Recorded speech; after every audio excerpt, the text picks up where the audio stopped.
So you should ask yourself, with every decision you make, is this good for the company? Let's go.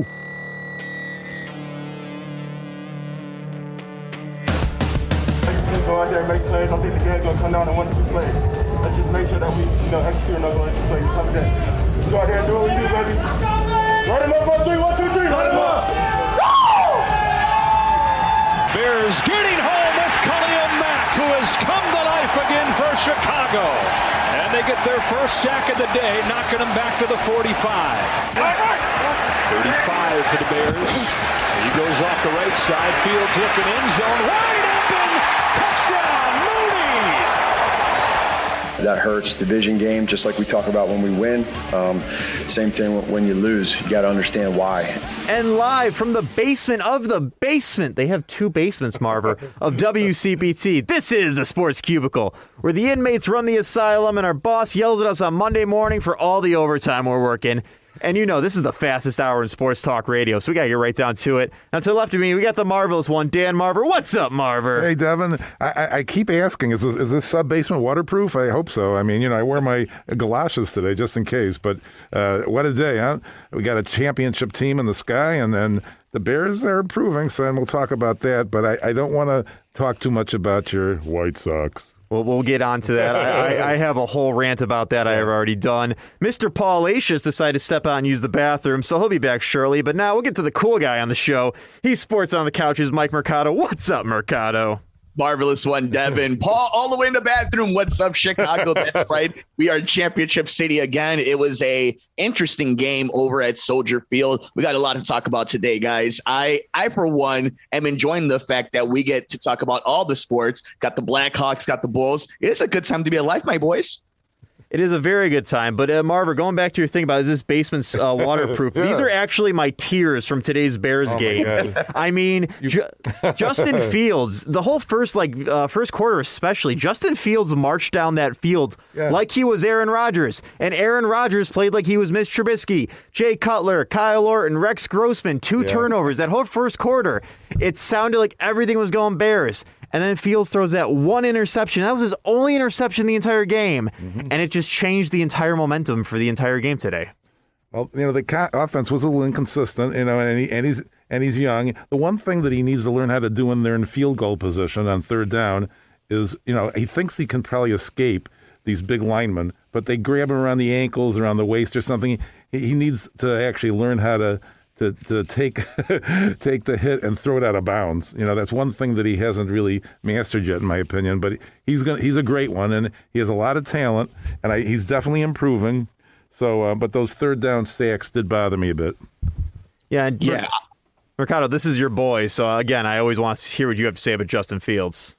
Yeah, I know. I'm excited. I want to jump right in there because you guys are 100% right. You hit on a lot of the good and the bad of what we saw here. I think with the interception, it's one of these things where we're in the same way we saw a mistake being made, we also saw some learning being made. And I think this was our biggest complaint the entire season about why you needed to play Justin Fields. If you're going to make mistakes, if you're going to lose, you got to do it the right way because there is a right way to learn and grow when you're developing a quarterback. And that's what happened in this game. You didn't beat the Packers. Chances are you weren't going to be the Packers. You're very banged up. You don't have that great of an offensive line. Your defense held Aaron Rodgers to an adequate quarterback for almost 3 quarters. They can only hold up for so long. But we saw that, and more often than not, they're going to get a flag in that play. They're going to get a second chance, a free play, if you will. And it just didn't happen this time. But I want him to make that mistake every single time because that's the right football play to be made. But I think more than anything is we saw still that there is a huge gap between the Green Bay Packers and the Chicago Bears. We can be excited, like the Marvelous one said, that we do see the talent in Justin Fields. But at the end of the day, Aaron Rodgers is still the quarterback of the Green Bay Packers. And like the man said himself, I own you. And that may hurt all of us in our souls to the pit of our stomachs. He's 21-5 against this team. Like I have grown up and from a high schooler to a grown man to see the Packers just beat up on this Bears team with Aaron Rodgers. And before that, Brett Favre. Yeah. So before this organization could take that next step and be better than Green Bay, they got to do this right with Justin Fields. And today, I think even though you took a loss on the schedule and on your week to week, you won in the development, in my opinion, of Justin Fields. There's no question. The thing is that they're basic, and he's done really well, the fourth string running back, Khalil Herbert. But the thing is that they're going to really be good at that position when Montgomery comes back, because now they developed. I've wondered when that would happen, because you got to have two backs at least. Any good team does. So I think that's a blessing in disguise. But on the other hand, they did seem to have some consistency in the offense, particularly in that first drive, obviously, where they marched down the field 80 yards. But after that, I guess Green Bay figured it out a little bit. And, Rodgers is Rodgers. And, I thought that if they could keep it within one score, they would put a little pressure on Green Bay. But once they got that 10-point lead, we knew, it was over. Now, I have some things I really want to hit on, because these were the frustrations and just the questions that I'm putting out there to Chicago. I'm putting out here to our little club here on the Sports Cubicle on WCPT, where facts matter, because these are the truths, right? First thing that we have to as a baseline for this Bears team is you need to score. This team does not score. And this has been a problem with Matt Nagy. And it goes into my next point.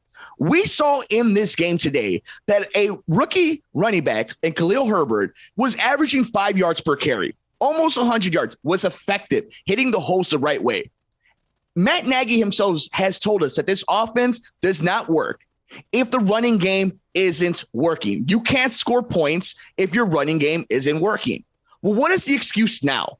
Because we saw that the running game has been working, that David Montgomery before his injury has been working.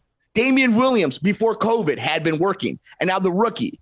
These are questions that I'm asking in the middle of the game. Like, what is Jimmy Graham getting paid $10 million for? Hall of Fame player. What tight end on this team has made a difference?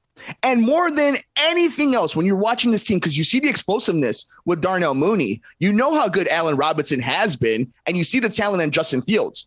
But across the field, when you have Aaron Rodgers and Devontae Adams breaking big plays around the entire NFL, there's always a big play. Stephon Diggs, DeAndre Hopkins, the top tier guys. But wide receivers are talented enough in today's day and age, like a Jamar Chase, who's new in this league, to make a big play and break this game open. The Bears don't do that. Who does that fall on? There's a lot of good to take out of this team. But if you're going to be a contender and not just be one of these new 9-7 teams, you have to put points on the board. And these are questions I'm asking still that has nothing to do with Justin Fields or the offensive line. This falls strictly on Matt Nagy and Ryan Pace. You know what we're going to do? We're going to look at the film. We're going to look at the film, and we're going to do what it needs to be done, and we're going to make corrections, and we're going to look at the film. Because losing is bad, and we can't lose anymore. Yeah. But when we lose, we learn from losing. Right. And we learn that we shouldn't lose anymore, because losing is bad for us. And then we're going to look at the film. And again, I do agree, Mercado, you bring up several points here, and it does fall on Ryan Pace and Matt Nagy, because, again, this game showed me a lot of things. It showed me Ryan Pace, Justin Fields is the future of this team. Mm-hmm. We have a very talented offense that can work right, because if you look at the numbers between Fields and Rodgers and the wide receivers, they're pretty spot on. But this defense is where a lot of the flaws are here. And again, 24-14 is not a bad score. But at the same time, if we could not stop them, Aaron Rodgers threw for 2 touchdowns and ran in one. Aaron Rodgers, how many career rushing touchdowns does this dude have? I think maybe like 4 or 5. But it doesn't matter when you have to respect every part of his game, because that's the thing too. Even if you've been stingy on defense like this defense has, and you got him 3 sacks, and it was your marquee guys that were getting to him, including Khalil Mack, and this defense has been playing really well. But all it takes is one play for Aaron Rodgers. All it takes is one mistake. All it takes is keeping him in the game. And I think that's why it's really complicated. And I'm sure in Chicago, a lot of fans are kind of having a weird time. You hate losing to the Packers if you're a Bears fan, but you also saw a lot of good and you understand the big picture. And I want to know what the Sports Cubicle community has to say about this. Let us know on Twitter at Sports Cubicle TV on Twitter. What do you think about your emotions after this Bears game? Because I know here between the three of us and when Paul was talking to us, is that the Bears are interesting, but interesting doesn't win games. And you're still starting to see a lot of the mistakes. One of the big ones is they're still undisciplined. Mario Edwards, how many times do we have to say, don't taunt? Like as dumb as the rule is, and as bad as the officiating may have been, that's an easy flag for the officiating this year. And constantly, this Bears team is still doing that. I agree with you, Mercado. And again, it is kind of the part that a lot of the guys in the Bears are young, and there's a lot of just kind of like, I watched this and, again, that old offensive line is terrible. We didn't see Fields get sacked as much, but I see a lot of just kind of not as bad as against the Browns is what I'm trying to say. But again, it's like I'm seeing a lot of just kind of like sloppy ball playing from some of these guys, I guess is the best way to describe it. And no game plan for Allen Robinson. I mean, here's the thing, too. Like, I guess the way this offense is ran, you're not going to see a wide receiver get targeted 10 times, 12 times. But I don't see them doing anything special for their special players. Mm-hmm. And like, it doesn't matter. It seems to me it doesn't matter whether it's Bill Lazor or Matt Nagy calling the plays. The scheme itself doesn't let itself open to something like that. Like we're already, this is the 6th game of the season, and we have not seen a special game from Allen Robinson, who you would assume would, since he wants to get paid this offseason. And we know in the NFL, that's a huge thing. So I think all the good that you got from this Packers game, it still exposes some of the questions you have moving forward. And the thing is, you have to be critical about this Bears team, because they did beat the Raiders. They did beat the Bengals. They have beaten good teams. So you may not be putting them on a Super Bowl trajectory right now, but you have to judge them on a competent team. And if that's the case, 14 points isn't going to do it against the Green Bay Packers. No, listen, Mike Robinson got 4 catches for 53 yards, and Devontae Adams got 4 catches for 89 yards. Think about the impact, right? Like the difference and the timing and just the connection. And I want to know what you boys think about this. The chemistry, while it seems like it's developing, that's the big difference too, and why I think it was such a waste to not have him out there to begin with. You're seeing how important it is to have chemistry with your guys. Yeah, you're right. He's developing some chemistry with Mooney, I think. Go ahead, Dave. Yeah, because I'm definitely seeing this. Like you said, Allen Robinson, he's a free agent next year, and I don't think he's going to re-sign with the Bears because I am not sensing that chemistry between him and Justin Fields. And I think, like you, he wants to get paid big, and I think a team like New England or maybe even Vegas could offer him a big contract if they really wanted it. Yeah, it's a professional wide receiver, and you would think that you would want any team would want a pros pro like Allen Robinson. And then it makes you question, well, you have Allen Robinson on your team. It's like the joke we were saying about the Cubs, like, oh, it would be nice if you had playoff players like Kyle Schwarber, Anthony Rizzo, and Chris Bryant. It's like you have the guy now on your team. You have Darnell Mooney on your team right now. It's unfortunate you don't have David Montgomery, but your running game has still been able to keep its end of the bargain. And while we were harsh, more specifically me, I'll own it. I was really harsh on this defense. This defense has now not only held its end of the bargain, it's exceeded it. And I think what it comes down to is what are the people in charge doing to put this team in the best situation to win? We see a lot of good from the talent. Okay, well, we're evaluating them. If I was to tell you guys right now, grade the coaching, grade the game plan, grade what you actually saw on the field.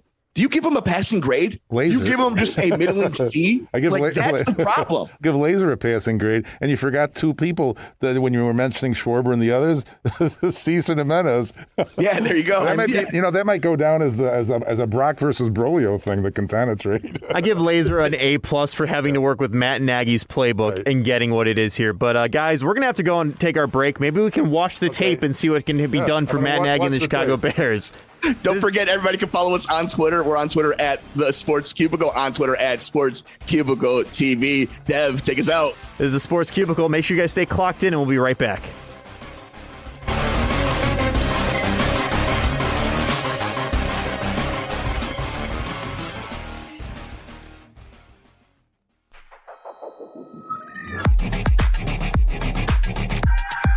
And welcome back to the Sports Cubicle. Thank you for staying clocked in. We're right back, and this is the fastest hour in sports talk radio.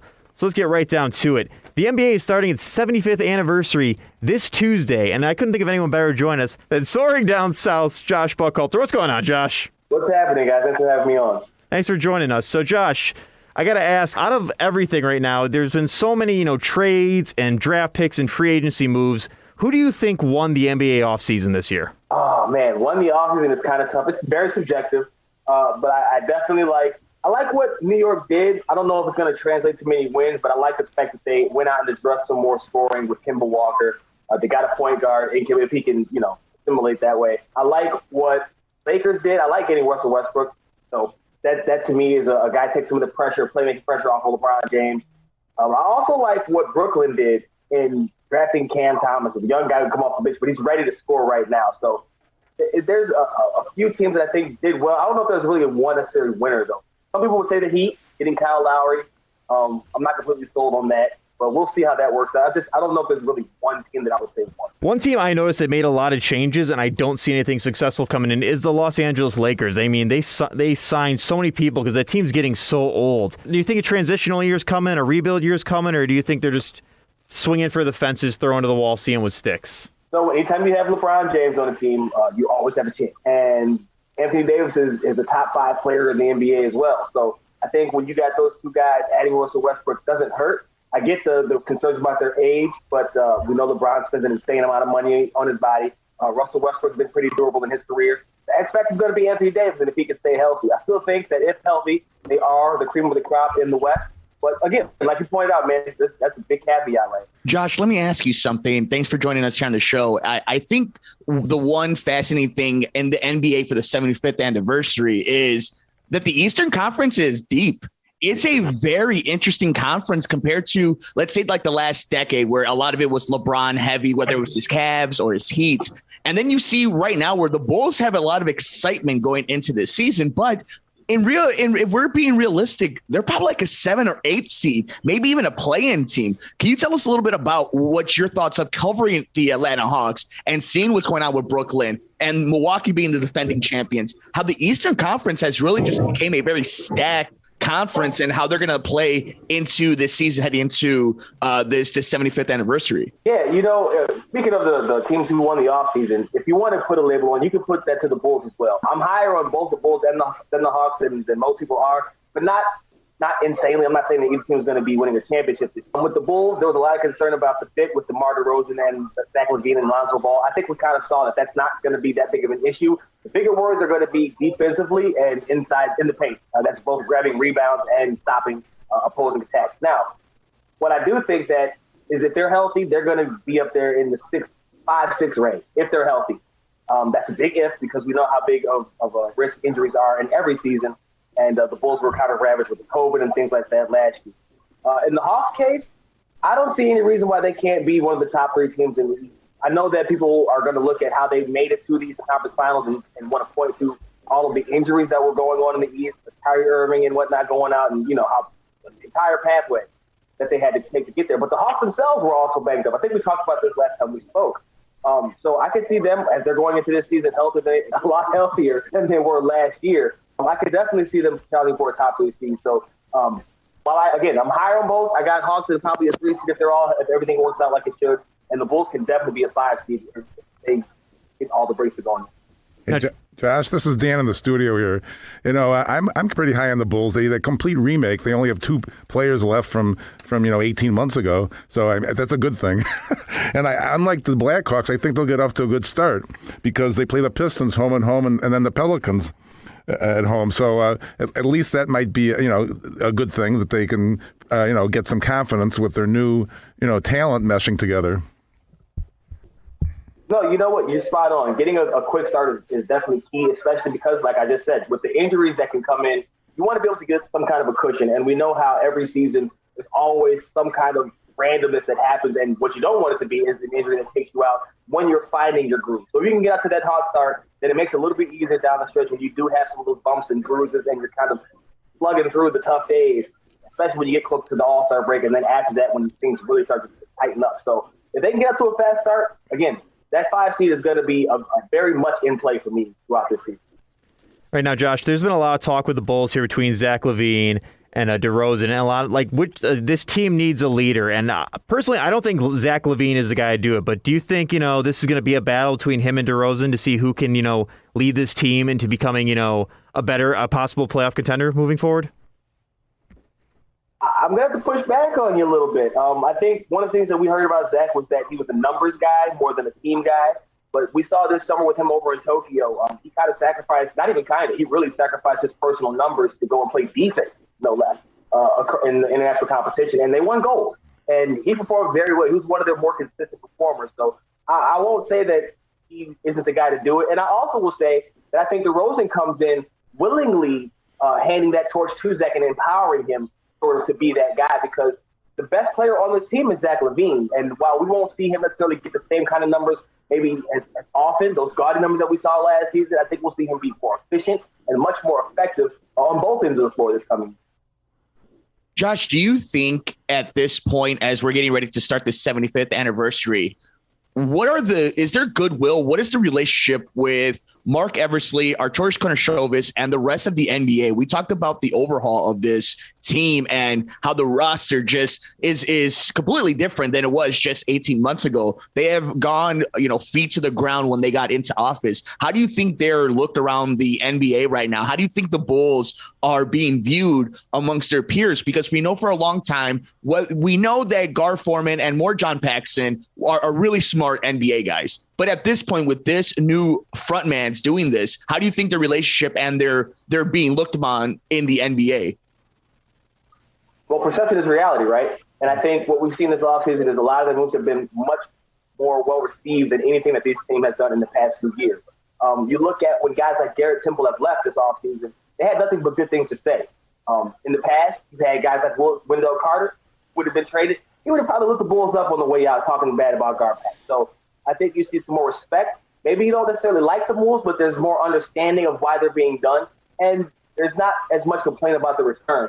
I think as far as how other teams are perceiving them right now, that's yet to be seen, and especially with the free agents and that nature, how they're able to land anybody of big value coming up. If that changes the case, then we'll see, I think, a big shift in Chicago returning to one of the premier franchises. I think there's still stories, but they've lost some of their luster as a premier franchise because they haven't been able to attract the big talent. They haven't been able to be in the spotlight. And I think the first big change that we've seen is how much coverage it got this offseason about them. Whether it's good or bad, they've been talked about an awful lot, and that's not something that we saw in previous. What do you think about their size on their actual team? I mean, we've seen that they've had this overhaul. They're big in certain positions, and in certain positions they're really small. And I think across the board, we're seeing that amongst the NBA. What do you think when it comes to actually being schematically on the court? How do you think that's going to affect them that at points they're going to have Patrick Williams at the 4, which he might be able to do in today's NBA? But what are you feeling right now when it comes to a lot of teams in the NBA playing very small ball?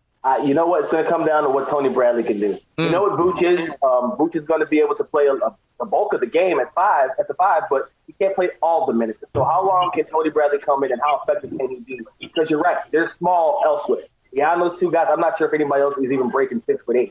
So you're going to be tasking them with going up against some pretty big guys, especially in the East, where we saw throughout the playoffs last year how much the size inside matters. So if you're trying to make it to that point, I think that's when you start really seeing it become a factor and a detriment to them, because they're going to struggle to get some rebounds some nights. They're going to struggle to slow down some penetration some nights.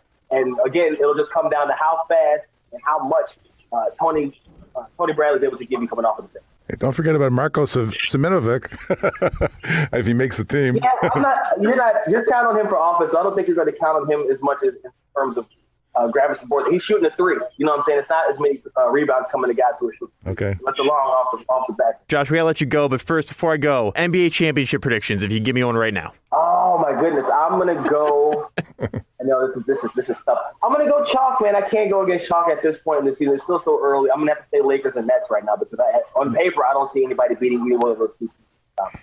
That's Josh Buckhalter of Sorry Down South. And happy belated birthday, by the way, Josh, before I forget. Happy birthday, Josh. Yeah.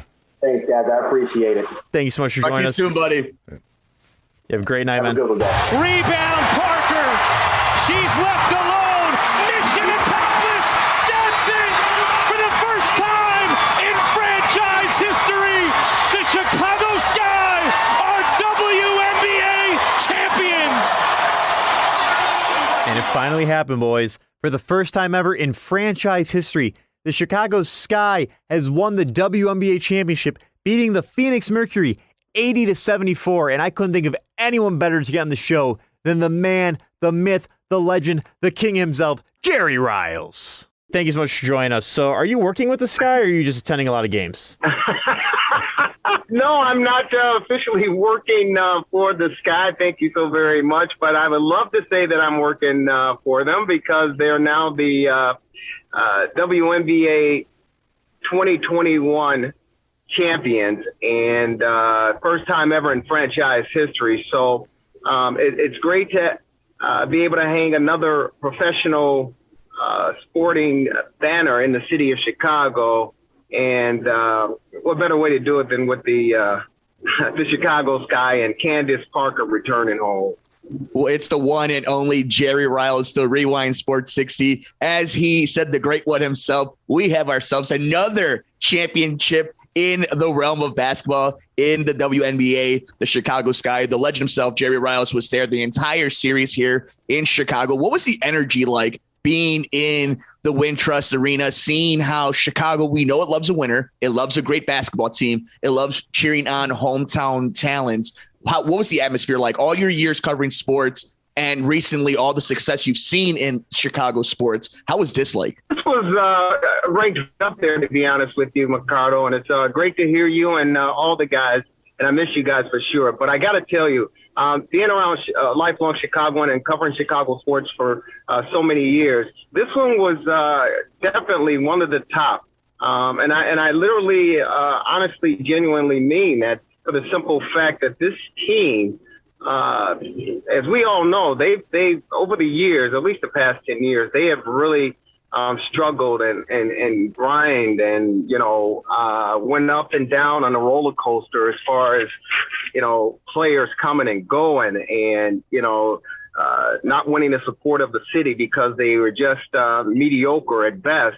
And they weathered the storm. And with the addition of Candace Parker coming back home to Chicago after winning championships with Los Angeles, it was certainly a kick in the butt for the organization. It was a breath of fresh air, and it was a shot in the arm.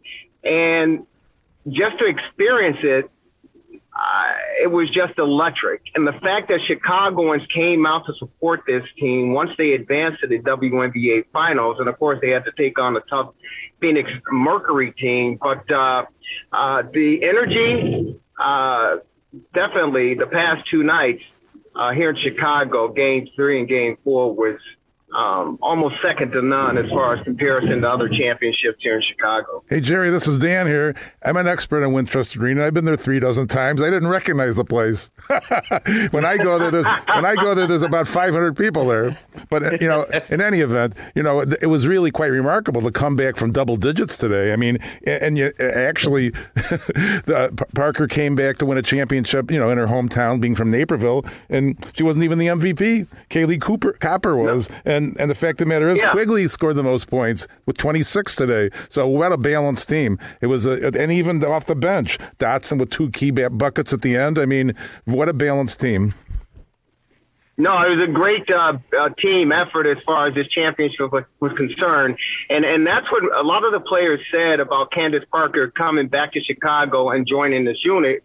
The simple fact that she was pretty much the missing link as far as toughness was concerned, as far as aggressive play was concerned, and as far as the winning attitude, because she brought a championship mentality to the locker room. And all these players stepped up their game to the next level. You talked about the play of Allie Quigley, particularly in this championship victory tonight, Game 4 at the Wintrust Arena, which, by the way, Marvelous, you're absolutely right. Most games there, it's you can almost hear tumbleweed, and no offense to, the Ball or any other teams playing there, but Games 3 and Game 4, you had over 13,000 fans to will this team to victory to take a 2-1 edge. And then tonight's game, it was a late arriving crowd, I believe, because of the Bear game, but you had over 10,000 fans in the rafters cheering this team on. So it was definitely a different atmosphere and a lot of electricity in that building. But these players finishing a regular season with a 16-16 slate, they knew they had a lot of work to accomplish over the playoffs. And Candace Parker, she willed them to victory as far as her toughness and her mentality is concerned. And those players you talked about certainly stepped up their game, particularly Kalia Copper. She's from North Philadelphia, and she will let you know every single time that she has that toughness, she has that grit. But she also said that Candace was the spark plug for her. She said that Candace motivated her to take her game to the higher level, and she ended up winning the MVP as far as the finals were concerned in this WNBA championship. So these players, they were determined to win on their home floor. They did not want to go back to Phoenix. And that Game 3 win, where they held the Mercury to a mere 25% shooting from the floor, Diana Taurasi is like, there's no way we're going to shoot that poorly in Game 4. There's no way that that's going to happen. She actually said you can take it to Vegas. So you knew that the Mercury were coming out to be aggressive, play hard, and they wanted to get back to Game 5 at home to wrap it up there. But Candace, down the stretch, in the third, about 6 minutes to go, I think she hit a clutch jumper. And then she was on the break with Courtney Vandersloot with a nice, easy lay-in. Then she came back with a couple free throws from the charity stripe to close the gap. And once they felt that momentum, gentlemen, I tell you, that place, those fans, they rose to the occasion. You could hear from here to New Mexico how loud that place was. And it was enough to get the players, the ladies, motivated and inspired to go on and come from behind to clinch the victory, the first time in franchise history for the Chicago Sky. I thought you were going to say from here to Naperville. But listen, I wanted to extend it more because it was just that loud. You know, it was unbelievable, the defense. I mean, look at Griner, 6'9", I think she is. I mean, it's like I was amazed. You know, like the old days of Will Chamberlain or something in the NBA. I couldn't imagine anybody stopping her. She got 28 today, but the whole team got 50 the last game. So it's pretty remarkable because she's pretty dominant normally. Yeah, Brittany, I thought that's where the Mercury fell off in this series. First of all, they allowed the Sky to come on the road in Game 1 and steal a victory to split the home games for them 1-1 and come back to Chicago. And of course, with the Sky getting that victory in Game 3, it was just a matter of time for them to collect tonight's victory to win it, because again, they certainly didn't want to go back to Phoenix. But the game plan as far as the Mercury was concerned, I was a little surprised they just did not continue to feed her, because you're absolutely right, Marvelous. Yeah. Her performance from the charity stripe in that inside game, I mean, there was no one there on that floor that could stop her. Yeah, you're right. When the Mercury got away from it, that's when the Sky capitalized in their 2 victories, and of course they come away with the championship. Before we let you go, Jerry, let me ask you this: what do you think this does for the WNBA and for the Sky moving forward? Like we said, they beat a team that's been there before, maybe has the GOAT and Diana Taurasi, Brittany Griner, top tier. We know how stacked Phoenix is. And then you look at what this team had and the hometown kid and the studs, the game that it was. What do you think this does for the product? And what do you think it does for the organization moving forward? Such a wonderful ending to this run. I think this sends shockwaves not only through the sports world here in the city of Chicago, but I also really believe it sends shockwaves through the WNBA and women's, not only professional sports, but collegiate sports. Dawn Staley just signed a 7-year deal, $22.4 million deal with South Carolina. And that was monumental, because as we well know that these women don't make that much money. I think the average salary on the Phoenix Mercury team is like $81,000. Across the league, I think it's somewhere around $54,000 to $60,000 per player. So there are not a lot of players making money, and that's been the talk of the town. And I think the fact that Chicago was able to sell out Wintrust Arena with an average of over 10,000 fans to support that team, I think it sent a strong message to the owners and, of course, the NBA to say that we have the support, we have the interest, we have the athletic ability and the athletic play, and we brought a championship here to the third largest market. It's time to pay attention, and it's time to address the concerns of these girls, of these ladies, because they deserve it. And it's about marketing. It's about getting more players visibility as far as the product and the brand is concerned. And with this victory, it definitely has the ladies sitting at the table legitimately negotiating higher contracts and more visibility across the board, almost comparable, not comparable, but close to getting a little bit more equality as far as the men's are concerned in the NBA. And I do have to add, with these finals, you did see, former players coming out and current players in the NBA coming out to support these young ladies. You saw Chris Paul and Devin Booker in Phoenix supporting Diana Taurasi and Skylar Diggins-Smith and Brittany Griner. And here in Chicago, you actually saw Scottie Pippen come out and support the young ladies. And even Justin Fields, the starting quarterback of the Chicago Bears, was on hand to support as well. So I truly believe it sends a strong message to the league to say, these girls, these ladies deserve higher pay and more visibility as far as the brand is concerned. Yeah, you saw Chance the Rapper there, and that just goes to show that it hit mainstream. It was on ABC. The ratings were good. You're 100% right on that one, Jared. It was wonderful to see you there and to see the audience in Chicago. The one and only Jerry Ryle is joining us here on the Sports Cubicle, the godfather of the Rewind Sports 60, the one that got us all here. Jerry, thank you so much. Any final words for your people here in the greatest city in the world, Chicago, IL? Well, I got to tell you, I've been doing this for quite some time, and, you always continue to grow and do better, and it was fantastic. Disappointing kind of for me to have to move on, but it was fantastic that you guys were able to take the baton and run with it and solidify a position on WCPT 820 AM with the Sports Cubicle. I believe in you guys. I love you guys, and you guys are individually great talents, but collectively you're second to none in the third largest market, Chicago. So it's always a pleasure being on with you. Thank you so very much, and keep it going, fellas. You guys are the good. Thank you so much, Jerry. And, of course, always welcome to join us on the program. Thanks, Jerry. Go Bobcats, except when they play Miami. There you go. The marvelous one. We miss you guys. We miss you too, Jerry. All right, have a good night. Take care, guys.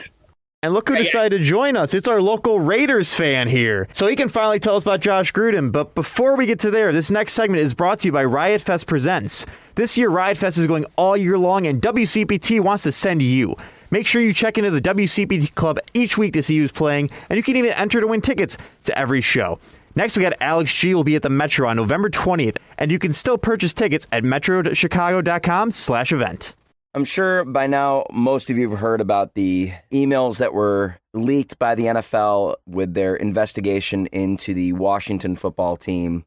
And in those emails, it was discovered that Las Vegas Raiders head coach John Gruden had been emailing back and forth with the Washington football team executive, who at the time, who no longer works for the organization, Bruce Allen. In those emails, there was a lot of things that definitely weren't safe for work and just have no place in any sort of industry. There were racist comments, misogynistic comments. There were homophobic comments, as well as indecent photos that were being exchanged. And later it was revealed some thoughts on Colin Kaepernick and kneeling in protest of the national anthem and police brutality in the United States.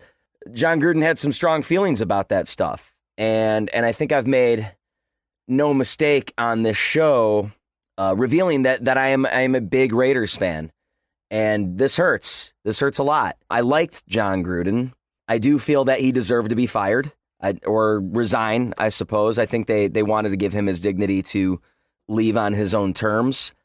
I'm okay with him waiting until after the weekend to do that. I don't think it was fair of the NFL to reveal that hours away before kickoff against the Chicago Bears last weekend. I think from a competitive standpoint, and especially in a day and age where gambling is perfectly legal and accepted and partnered with the NFL in some ways, I think from a competitive standpoint, it was only fair to have Gruden on the sidelines for the game against the Bears on Sunday. However, I think it's questionable that from an optics standpoint, it looked like Gruden was resigning over the misogynistic and homophobic stuff and not the racist stuff for how he referred to DeMaurice Smith, who was the players union representative back during the contract negotiations in 2011. I think we got to make it clear that John Gruden was not employed by the Raiders when he made these comments. He was employed by ESPN as an analyst. If you remember, he did Monday Night Football with Mike Tirico.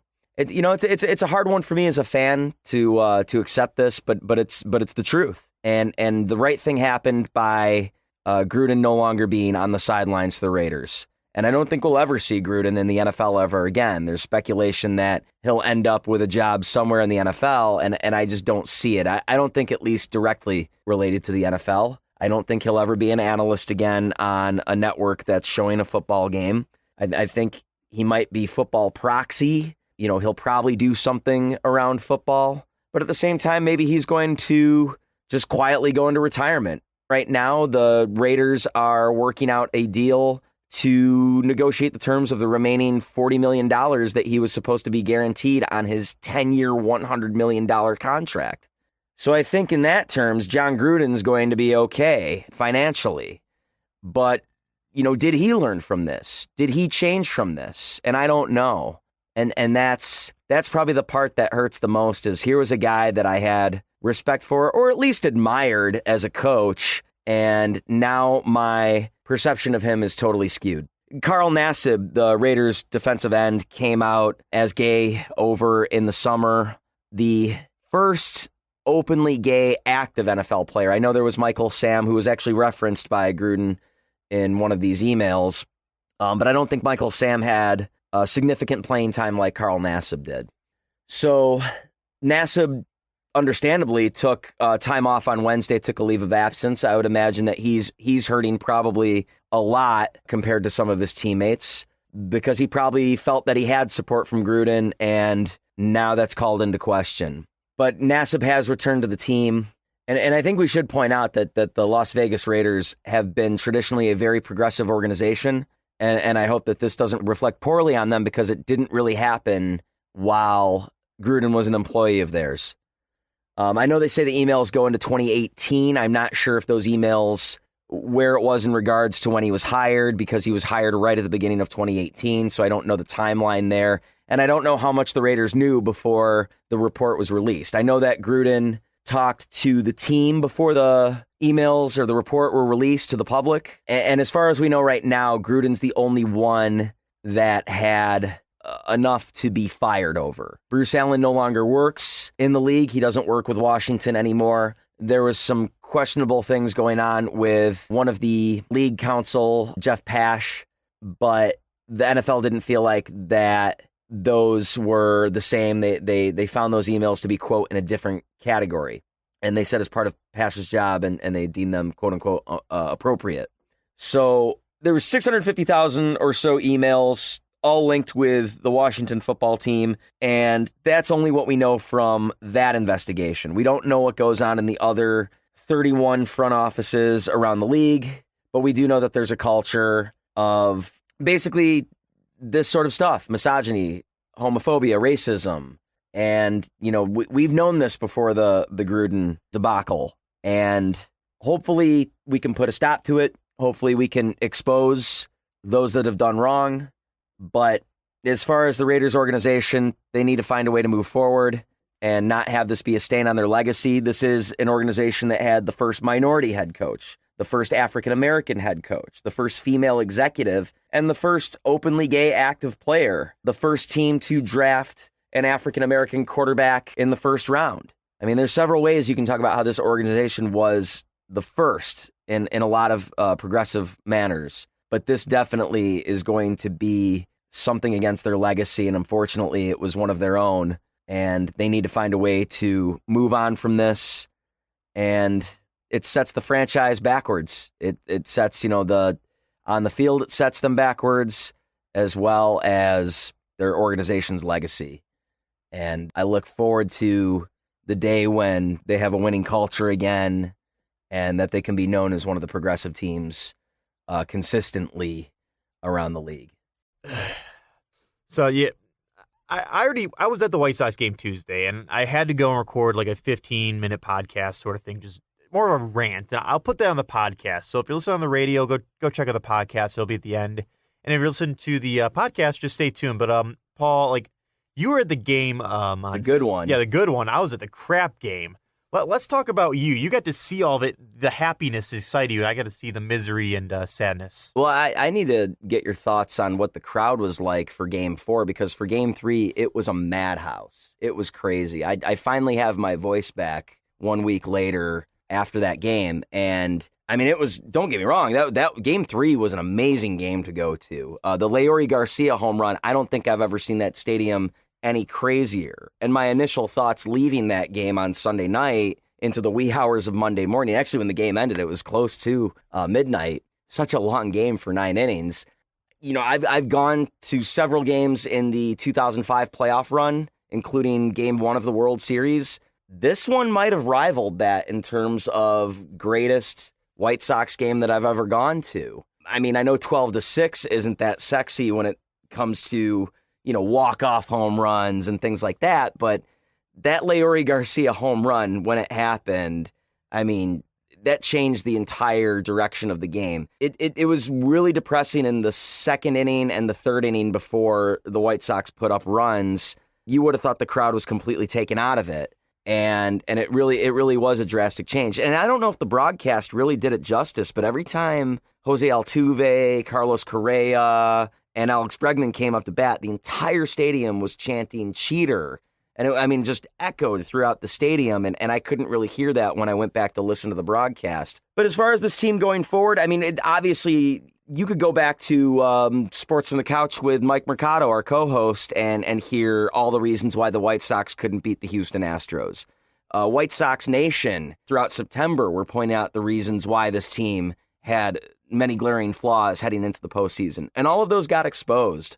The defensive placement was probably the biggest one for me, where it was kind of a surprise. You know, it seemed like in Game 2, the Astros were hitting it wherever the White Sox weren't. But it seemed like the placement of the infielders were kind of confusing to begin with. You know, there could be a potential double play, and you've got guys playing into a shift. But, you know, aside from some underachievement from various players, lack of some extra base hits, save for those home runs by Garcia, Sheets, and Grandal, you know, you had starting pitchers that couldn't go deep into games. And then, of course, Craig Kimbrell and Cesar Hernandez were completely polar opposites of the guys that they traded for back around the trade deadline. So going into this offseason, the White Sox have reportedly picked up the option on Craig Kimbrell, which I think they're going to do for trading purposes. I mean, I suppose that there's some value. If a team really finds Kimbrell valuable for $16 million, perhaps the White Sox can use that as an asset. It's better than letting him walk completely. But you don't want to have him on the team if he's going to perform like that. I mean, that was atrocious, and $16 million is way too much money to be paying for a setup pitcher. And look at who their highest paid pitcher was this season. He was 100% healthy and wasn't even on the roster. And I'm talking about Dallas Keuchel. So there's clearly problems with the White Sox personnel-wise. They need better starting pitching. They need to figure out what to do with Keuchel. They need to figure out their bullpen. I mean, they can't rely on Ryan Tepera forever, but now they need a second baseman. Now they need a right fielder. And you know, bringing in a guy like Adam Eaton last season was a real head-scratcher. And of course he got DFA'd in the middle of the season. So the White Sox got a lot of work to do, but at least we have a core of Luis Robert, Yasmani Grandal, Yohan Moncada, Jose Abreu, Tim Anderson. Who am I missing? You know, but that's a good core to work with. Eloy Jimenez. I was just saying, I'm like, you forgot my boy Eloy. It's a pretty solid roster, but that alone won't get you to the playoffs. The Tigers have talent. They're coming for you, the White Sox. The Royals probably could work some things out pretty quickly here. The Indians didn't spend a lot of money and were competitive this year. The Cleveland Guardians. Yeah, I'm sorry. Yeah, thank you. The Guardians, yeah. The Guardians Indians past tense, Guardians future tense, were competitive despite a low payroll. They could still spend money. So it might have been the easiest division to win this season, but I don't think that's going to be the case in the near future. And I don't think the division's locked up next year. And I think we expect more out of our players and especially out of the manager, Tony La Russa. And it was disappointing to see them go out like that. And the only hope is that they're able to learn from that and move forward. Okay, thank you, Paul. I didn't want to relive that, but thank you. Marver, any thoughts really quick? Yeah, I mean, I think the White Sox have a great future. It was unfortunate they met a team like the Astros that seemed to be able to get hits all over the field. And of course, I was really impressed with Altuve and Correa. They're really quality players. We hadn't followed them, and they're great. Yeah, I think for the White Sox, they're going to have themselves an interesting offseason when it comes to the winter meetings. I think this is a team that has a lot of talent. They have a lot of soul searching to do. And I think everything being equal, it just wasn't their time. I don't want White Sox fans to think that it's guaranteed to you because you saw it across town that nothing is guaranteed. But you should have good faith because this team does have a lot of talent. And I think if nothing else, you have a WNBA team that is a champion, and Bulls and Blackhawks are starting up. And of course, Justin Fields is still our quarterback. It was an interesting day, but I think before we head out, the Gruden thing, it's just, I don't believe in cancel culture. You can't say stupid things and expect it not to come back. And I think it might have been a blessing in disguise for the Raiders because it's not like he was a really good head coach to begin with. Make sure you guys are following us all over the universe. Sports Cubicle on Twitter at Sports Cubicle TV. I'm on Twitter at Mike and Media. You can follow me throughout the week on the Sports from the Couch on Sports from the Couch at Couch Sports Talk. Devin. All right, boys, our shift is over, so we're clocking out. Thank you all for spending your night with the Sports Cubicle. We really appreciate it. Now, please get some sleep like we got to because we all got to work in the morning. Have a good night. Hey, everyone. It's the Sports Cubicle's Devin, and just... I was at today's White Sox game earlier today, and just I feel like I need to just get a rant out. Like, this is, when you have the phrase World Series or bust, I assume that means you're hungry to win the World Series this year. And this team busted because I did not see that hunger in Game 2 and Game 3 of the ALDS. That's the only time I saw that hunger and that passion and a fire. Game 1 and Game 4, I saw none of that, and especially today at Game 4. This team made so many just sloppy, careless errors that cost them the game. And I don't know what they were doing. They kept moving the field position, and Houston's like, okay, thanks, I'm going to hit the ball right there. Like, what the hell?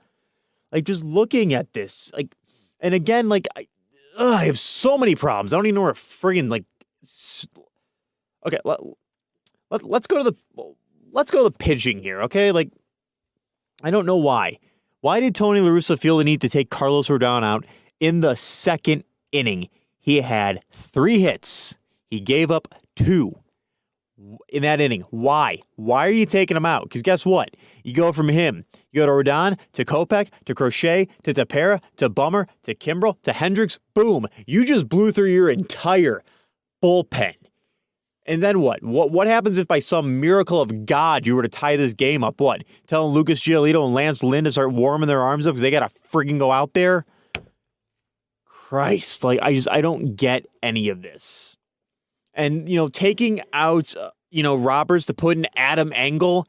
How many times, if you know me, I always refer to Adam Engel as the designated out. It is a ground out, a strikeout, or a home run with that guy. You're getting nothing more. Phenomenal field, absolutely. But when you need frickin' hits, you're going to bring in Mr. Designated Out and take out Luis Roberts? One of the few guys who was slightly performing that day. And that's the thing, that team, it was slightly performing. Luis Roberts, Grandal, Eloy, Gavin Sheets, performing. I don't get it. I get there. I got there late because I had issues with the White Sox parking. That's a whole different topic that I might just get into. But I get in there, I get my hot dog, I take my seat, and Gavin Sheets, first thing, home run in the second inning. And I stand up, I'm clapping, I'm mushing my hot dogs. I'm excited. It's 1-0. It's like, we got it. And that was the only run they scored all day.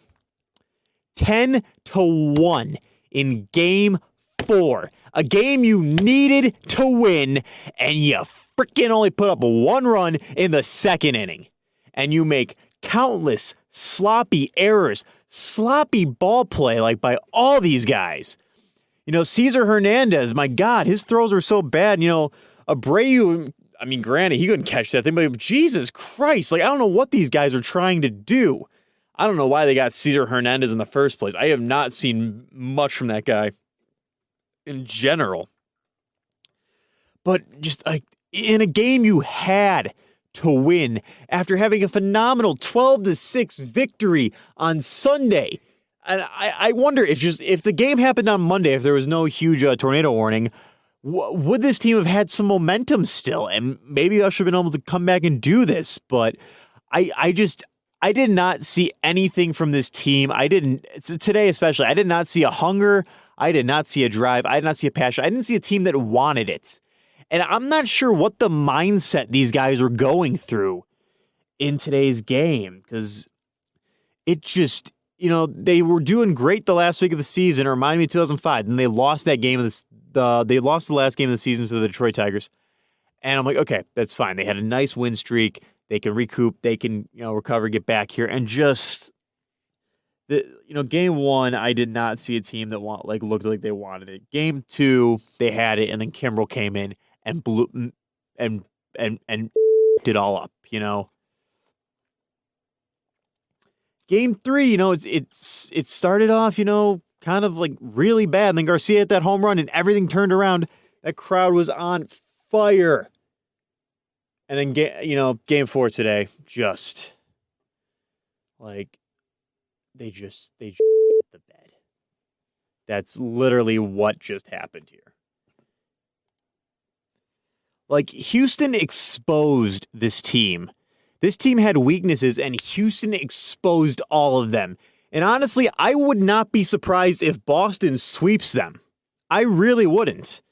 Because I've been seeing a lot better ball play from Boston than I've been seeing from the Chicago White Sox. And maybe Houston will get exposed then. Who knows?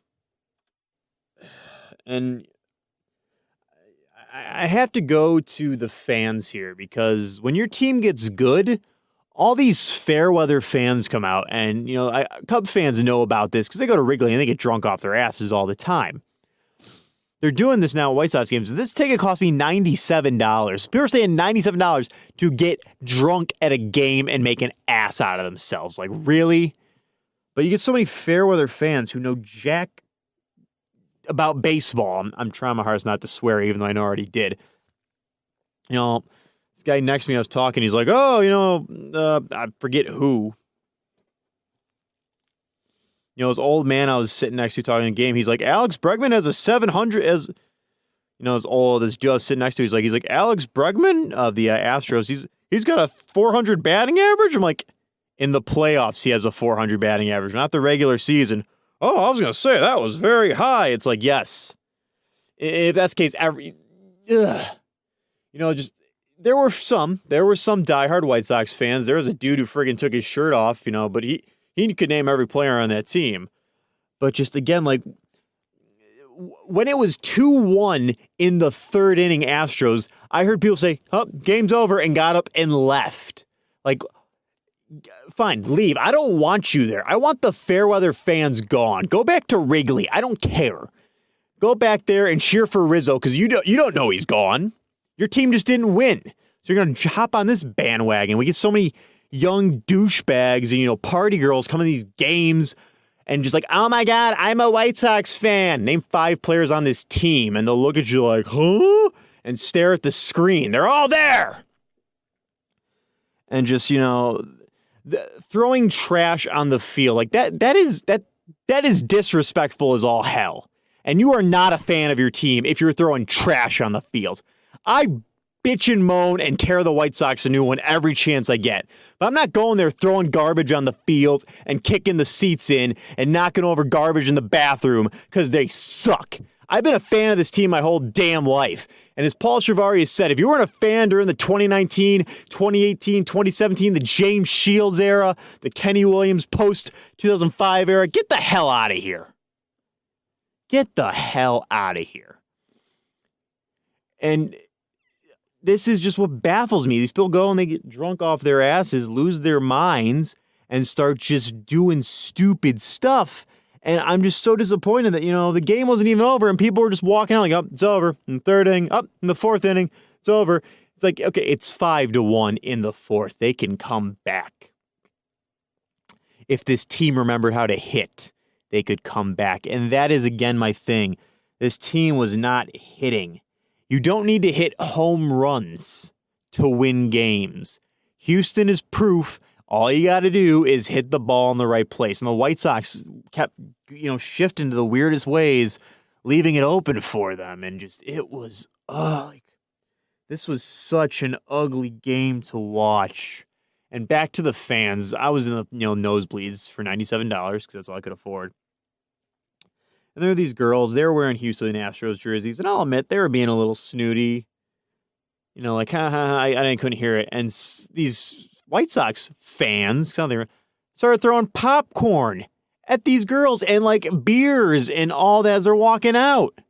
And then some old man guy yelled at them and they yelled back. There was a huge fight in my section and it was more entertaining than the damn game. And they threw, a huge majority. I think everyone who threw some got out. Even that old man that got in their face, for throwing it, they tossed his ass out. And I think they should not have done that. Maybe they just brought him over for questioning. I don't know. But, was there carrying one guy away? He was screaming at one of, the guys over there for snitching on him. But, again, that's beside the point. But just the disrespect from the fans is a huge thing. These Fairweather fans and these idiot White Sox fans, yeah, they are out there, too. There's some people there that could name everyone on that team and still are probably leaving in, the 5th, 6th inning thinking it was over. But, again, and, going back to you blew through your entire bullpen. One of the biggest reasons we got rid of Ricky Renteria was because he overmanaged in the playoffs and did not know how to use a bullpen. And can anyone tell me what was different about Tony La Russa here? Because this seemed like the same thing to me. I don't know. This was I said this was the year. This was the year. And right after the trade deadlines, you got guys that are going to be gone next year. And again, I want Kimbrel gone. By all means, toss his ass to the curb. We're done. But this year and I think next year, because you have it. La Russa is going to be signed to next year. I think they gave him a 2-year contract, but this is it. These are the 2 years you have. If you don't do it then, you're not going to win it. You need to step up. And after the performance I saw today, I don't have much faith in this team next year, if this is how they're playing. Wait until next year is a Cub fan saying, because they said that for years. They said that for 108 years. I don't want to be saying that for the next whoever knows how many years. But this team needs to get their stuff together. And again, we'll see what happens in the offseason. But, you have essentially, I assume they're going to re-sign Rodon. Well, maybe, they pull him in the second inning. It should show how much faith they have in your guy there. But I don't know. This team has to make some changes, Ryan Tepera is great. I hope they keep him. But you need someone better in the bullpen. You need more support in the bullpen, I should say.